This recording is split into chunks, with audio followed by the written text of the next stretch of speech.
Minnesota youth sports are not changing their approach based on a Trump administration policy banning transgender athletes in women's sports.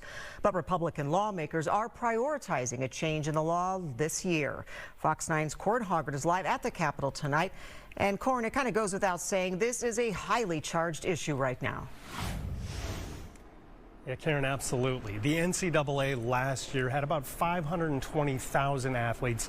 Fewer than 10 of them were transgender, so we know the numbers are very small we're dealing with nationally. And here in Minnesota, nobody seems to know of any trans athletes in Minnesota school sports. But Republicans do want to ban them just in case.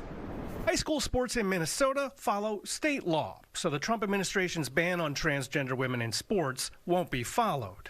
And if we get wind of any schools discriminating and targeting against transgender people, we will take action.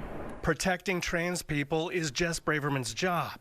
She's gone to the state Supreme Court against USA Powerlifting for excluding J.C. Cooper from its women's competition. And she's upset to see bills in the Minnesota House and Senate proposing to ban transgender athletes from school sports. The bills would allow people to dispute an athlete's gender. This is only to protect girls who are in sports, and if there is a question, then there would need to be this proof. The proof required in bills from Senator Carla Nelson and Representative Peggy Scott would be a doctor's note after an examination of the athlete's anatomy, hormone levels, and chromosomes.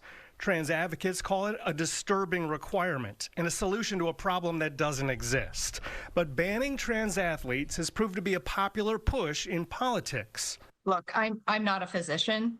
I just want to do the common sense thing that I think where most people are. It's probably an 80-20 issue that biological males should not compete against biological females in athletic competition. We're talking about children. We're not making their lives better. We're making their lives difficult. We cannot legislate trans people out of existence, but we can make it extremely difficult for them to live their lives, and that's all we are accomplishing right now. And these bills have a very slim chance of getting through this legislature, but in states where they have passed anti-trans bills, there are peer-reviewed studies showing suicide rates among transgender people have gone up by as much as 72%. Live at the Capitol, Corin Hoggard, Fox 9.